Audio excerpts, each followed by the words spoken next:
नमस्कार, बहुत स्वागत है आप सभी का। मैं आपके साथ आशुतोष चतुर्वेदी। आप देख रहे हैं आज तक। जहांगीरपुरी इलाके में मौजूद हूं, जहां पर संवेदनशील इलाका है, मामला संवेदनशील है। सुरक्षा के लिहाज से चप्पे चप्पे पर पुलिस कर्मियों की पैनी नजर है। हाईटेक तरीके से भी यहां पर मुआयना किया जा रहा है। ड्रोन की बात कर लें, उसका भी इस्तेमाल किया जा रहा है।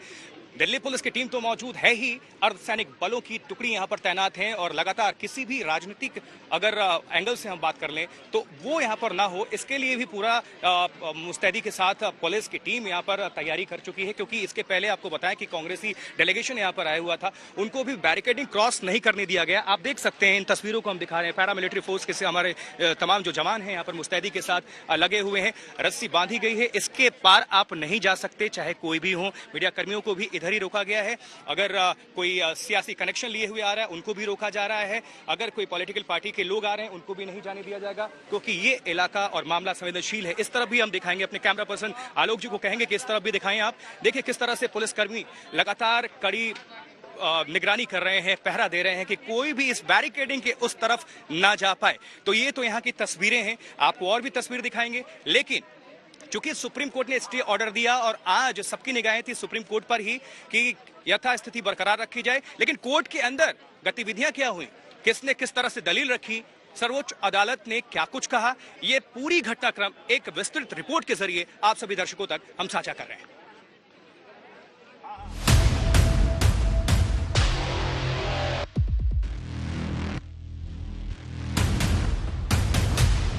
जहांगीरपुरी में फिलहाल नहीं चलेगा बुलडोजर। अदालत का आदेश, 2 हफ्ते बाद होगी सुनवाई।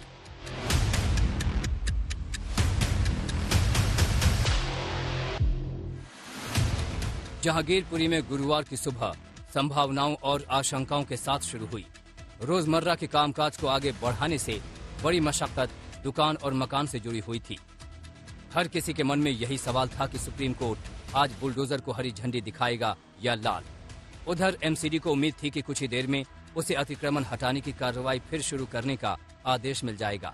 इसके लिए तमाम बुलडोजर भी जहांगीरपुरी में पहुंच गए थे। खैर, सुनवाई शुरू हुई तो दोनों पक्षों की तरफ से दलीलें दी जा रही थी। याचिकाकर्ता कपिल सिब्बल ने कहा कि इस पूरे अभियान में एकतरफा कार्रवाई की गई, अतिक्रमण को मुसलमानों से जोड़ा गया। सुप्रीम कोर्ट ने पूछा कि क्या किसी हिंदू का अतिक्रमण नहीं तोड़ा गया। सरकारी वकील ने जवाब दिया कि यह गलत जानकारी है, सभी अवैध निर्माण तोड़े गए हैं, हमारे पास आंकड़े हैं। याचिकाकर्ता के वकील ने यह भी कहा कि दिल्ली में 1700 अवैध कॉलोनियां, सिर्फ एक को टारगेट किया गया। सुप्रीम कोर्ट ने गुरुवार की सुनवाई खत्म करते हुए कहा कि फिलहाल यथास्थिति रखी जाए, अगली सुनवाई 2 हफ्ते बाद होगी। अदालत ने इसके साथ ही दिल्ली और केंद्र सरकार के अलावा एमसीडी को भी नोटिस जारी किए हैं। अब आपको दिखाते हैं कि सुप्रीम कोर्ट की ओर से यथास्थिति बरकरार रखने के आदेश के बाद जहांगीरपुरी में हालात कैसे हैं।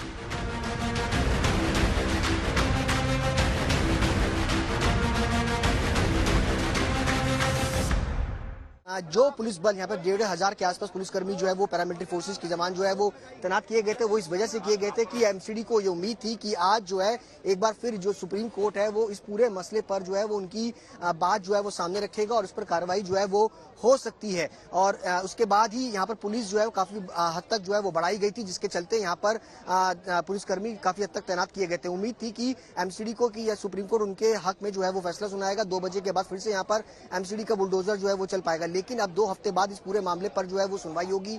यानी कि यहाँ पर जो सिचुएशन है काफी ज्यादा पैनिक थी। लगातार पुलिस ये चाहती है कि शांति जो है वो जल्द से जल्द यहाँ पर बहाल हो और लगातार अभी पुलिस फोर्स जो पुलिस बल जो है वो यहाँ पर इस तरीके से बना रहेगा। जहाँ पर ये कार्रवाई जो है वो हुई थी, तोड़फोड़ हुई थी, वहां पर जाने की इजाजत जो है वो किसी भी व्यक्ति को नहीं दी गई। सुप्रीम कोर्ट के आदेश के बाद फिलहाल 2 हफ्ते के लिए बुलडोजर पर ही ब्रेक लगे हैं, राजनीति पर नहीं। जाहिर है आने वाले 2 हफ्तों में मौसम में गर्मी के साथ साथ राजनीति की सरगर्मियां भी दिल्ली को झुलसाती रहेंगी। जहांगीरपुरी के बहाने सुप्रीम कोर्ट तक पहुंची ये लड़ाई दरअसल अधिकार और कानून का मामला है।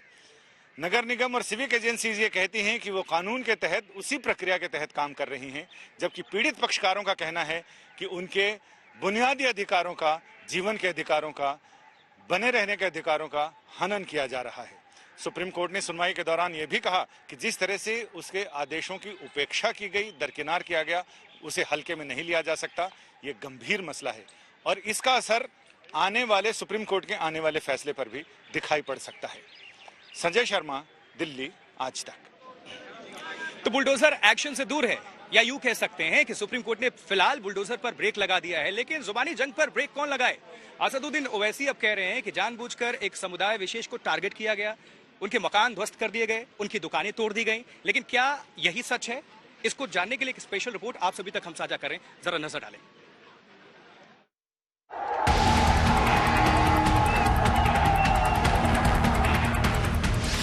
वो धर्मनिरपेक्ष पत्थर,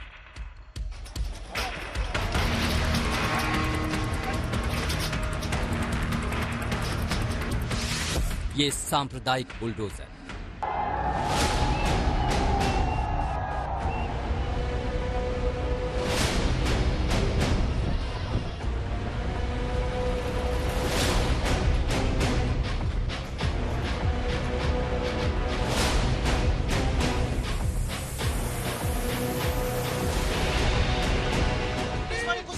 कुछ भी नहीं दिया, अचानक आया तोड़ने लगी। यहाँ पर कम से कम 30 साल हो गया, 30 साल से दुकान लगा रहे हैं। मेरा 5 लाख रुपए कर्जा है।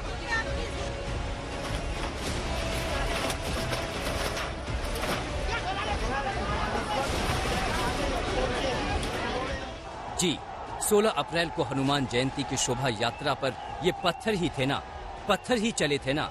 तस्वीरें झूठ तो बोलती नहीं, पत्थर ही थे। गोली भी चली थी, तलवारें भी लहराई गई थी, दंगे भी हुए थे।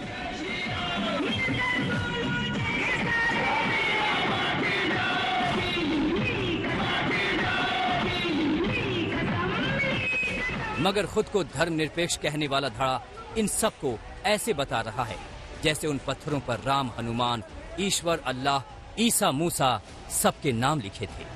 वे धर्मनिरपेक्ष थे, वे स्वाभाविक थे, उनका चलना समाज के आगे बढ़ने की निशानी है। और जब बुलडोजर चले तो वो सांप्रदायिक थे, वो एक वर्ग विशेष के लिए थे, वो निशाने पर चुन कर आए थे। उन्हें मस्जिद के आसपास ऑपरेशन करना था, उन्हें सबक सिखाना था, उन्हें संदेश देना था कि हद में रहो, जद में रहो, कि कायदे में रहोगे तो ही फायदे में रहोगे। रहनुमा असदुद्दीन ओवैसी जी को तो यही लग रहा है।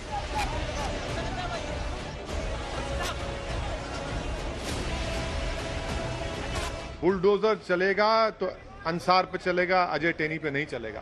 तो आप कह रहे हैं कि ज्यादा जो कार्रवाई हो रही है वो सिर्फ मुसलमानों के खिलाफ ही हो रही है? कार्रवाई नहीं, ज्यादातर लिखत में दे रहे हैं बीजेपी के लीडर्स दिल्ली में कि ये XYZ इनका नाम है, ये पत्थर फेंके, इनका घर तोड़ो। लेटर है, दे रहे हैं लेटर लिखकर, उसके बाद आप ऑर्डर इशू करते हैं। रमन झा किस वर्ग से आते हैं, उनकी क्या विशेष पहचान है? इनकी यहाँ पान की दुकान थी। धार्मिक आधार पर भेदभाव हुआ होता तो इनकी दुकान आज भी सलामत रहती, मगर हकीकत यह है कि इनकी दुकान का वजूद मिट चुका है। मुझे मौका भी नहीं दिया हटाने के लिए। मैं 3 बार आया हूँ सुबह से। मैंने ये कहा था कि दुकान हटा दूं, बोला नहीं, रहने दो, ऐसी कोई बात नहीं होगी, और फिर भी तोड़ ताड़ दिए। अब गणेश कुमार गुप्ता से मिलिए, जो आज तक पर एमसीडी की कार्रवाई की खबर सुनते ही अपनी दुकान के कागजों के साथ मोर्चे पर पहुंच गए। लेकिन उनके कागज धरे के धरे रह गए, किसी ने भी नहीं देखा। अतिक्रमण के दायरे में इनकी दुकान आती थी, मिटा दी गई। पहले भी कई बार अतिक्रमण हटाते थे, लेकिन कागज देखते थे, कागज देख के फिर चले जाते थे। इस बार कोई कागज देखने को तैयार नहीं। मैं कागज दिखाता रह गया कि भाई कागज देखो, कागज देखो। अगर कागज नहीं भी देखते होते तो सुप्रीम कोर्ट का ऑर्डर आ गया 1 घंटे पहले कि अतिक्रमण रोका जाए। सबसे ज्यादा सवाल इस बात पर उठ रहे हैं कि अगर मस्जिद का अवैध चबूतरा चकनाचूर कर दिया गया तो थोड़ी दूर पर मंदिर के बाहर का अतिक्रमण क्यों बख्श दिया गया? अब ये मानने वालों पर है कि वो क्या माने, संयोग या साजिश। जिस वक्त बुलडोजर ने मंदिर का रुख किया, कोर्ट ऑर्डर की कॉपी वहां पहुंच गई। सांप के फन की तरह फुंफकारते और ललकारते बुलडोजर गर्दन झुकाकर वापस लौट गए। हिंदू है, ठीक है ना, फिर भी हम हिंदू मुसलमान एक साथ होकर रहते हैं। मैडम पूरा रोजगार गया है मैडम, यहाँ पे सारे शाम तक मंदिर के नाम पर बवाल शुरू हो गया था। कईयों के पेट में पानी नहीं पच रहा था कि मंदिर बुलडोज क्यों नहीं हुआ। लेकिन इससे पहले कि आग में और घी पड़ता, मंदिर कमेटी ने खुद से मजदूर और मिस्त्री लगाकर इंक्रोचमेंट को हटा दिया। तो यहाँ पर ये क्या कर रहे हैं आप लोग इस वक्त? जो कह रहे थे सुबह की मंदिर पे आगे बढ़ा हुआ हिस्सा है उसको हम खुद ही हटा रहे हैं जी। तो मंदिर पर बुलडोजर की कार्रवाई नहीं हुई थी, तो इस कारण से आपने इनको बुलाया है आज हटाने के लिए? हम खुद ही मंदिर समिति ने फैसला लिया है कि हम इसको खुद हटाते हैं। ये देश जितना हिंदुओं का है उतना ही मुसलमानों का भी। हिंदू मुसलमान देखकर कोई बच्चा किसी के घर में जन्म नहीं लेता। जिहाद, विवाद, पत्थरबाजी, तलवारबाजी उन्हें कोई न कोई सिखाता है। मजहब के नाम पर उन्हें बांटता है, नफरत फैलाता है। सदियों से हिंदू मुसलमान एक संवेदनशील मामला रहा है। आरोप लगाने वाले अगर संवेदनहीन हुए तो ये आग कभी नहीं बुझेगी। अंजना ओम कश्यप, चित्रा त्रिपाठी और मिलन शर्मा के साथ अरविंद ओझा, दिल्ली आज तक। तो एक तरफ विपक्षी पार्टियां दावा कर रही हैं कि जानबूझकर धन विशेष के ऊपर यह कार्रवाई की गई है, वहीं एमसीडी का कहना है कि ऐसा कुछ भी नहीं है, बुलडोजर धर्म देखकर नहीं चलाया गया बल्कि अतिक्रमण के खिलाफ यह कार्रवाई थी, क्योंकि इसकी जद में गुप्ता जी की भी दुकान आई और झा जी की भी दुकान आई, कुछ और हिंदुओं की भी दुकानें आई। खैर, अब बात आगे करते हैं राजनीति की, क्योंकि देखिए राजनीति अपने चरम पर है। इस बीच कोई भी पीछे नहीं रहना चाहता। आम आदमी पार्टी कूद चुकी है, दूसरी तमाम विपक्षी दलों की बात कर ली हमने। अब बात कांग्रेस की, क्योंकि कांग्रेस भी मैदान में आ चुकी है। अब से कुछ देर पहले अजय माकन 15 सदस्यीय डेलीगेशन के साथ यहां पर पहुंचे हुए थे घटना वाली जगह पर, लेकिन पुलिस ने उनको जाने की अनुमति नहीं दी, वो वापस चले गए। लेकिन क्या कुछ अभी सियासी हलकों में चल रहा है, कांग्रेस की क्या प्रतिक्रिया है, आपको हम दिखाते हैं।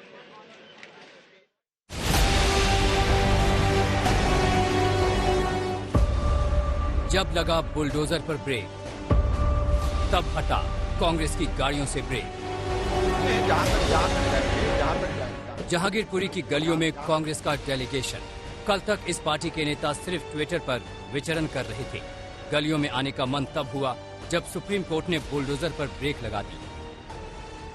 ये अगर रेडी पट्टी है तो रेडी पट्टी कानून के तहत कार्रवाई होनी चाहिए। ये अगर मकान है तो उनको आशियाना के लिए आवास योजना के तहत कार्रवाई होनी चाहिए। तो ये किसके तहत उन्होंने कार्रवाई करी है ये तो बताए। और एमसीडी को सुओ मोटो कार्रवाई करने का कोई अधिकार नहीं है। पहुंचते ही सबको सन्मति दे भगवान की तर्ज पर पूर्व मंत्री हारून यूसुफ ने शांति का पाठ पढ़ाया। हिंदू, मुस्लिम, सिख, ईसाई आपस में सब भाई भाई। सुप्रीम कोर्ट में न्याय ने अपना काम किया और मैं समझता हूं कि जो कानून है, कल जिस तरीके हम सुप्रीम कोर्ट का, जुडिशरी का पूरी तरीके से सम्मान करते हैं और हिंदुस्तान के लोगों का जो विश्वास है उस जुडिशरी ने उसको वापस किया है और हमें उम्मीद है कि भाईचारा हमेशा बना रहेगा। कारवां आगे बढ़ा। दिल्ली कांग्रेस के अध्यक्ष कैमरों के सामने आए और मन की सारी भड़ास निकाल दी। आगे नहीं जाने दिया जा रहा। हमें ये कहा गया था कि हम जो पीड़ित है, खासतौर से एक बच्चा, उनसे मिलवाएंगे, उनसे भी नहीं मिलवाया गया। लेकिन जो सच्चाई है कि यहाँ जिस तरह से तानाशाही रवैया अपनाया गया वो आज यहाँ पूरी तरह से दिख रहा है। पुलिस पे भारी तनाव और प्रेशर है, क्षेत्र में तनाव है। अपनी आंखों में बुलडोज हुई दुकानों, मकानों की तस्वीरें कैद कर कांग्रेस के नेता जितनी तेजी से आए थे उतनी ही तेजी से लौटने लगे। तो एक बार फिर आज तक के दर्शकों को हम जानकारियां दे दें कि कांग्रेस का डेलीगेशन जो है वो यहां पर पहुंचा था। अब से थोड़ी देर पहले अजय माकन के नेतृत्व में वो यहां पहुंचे थे, लेकिन अब ये डेलीगेशन वापस जा रहा है। और हम आपको एक बार तस्वीरों के जरिए समझा देते हैं।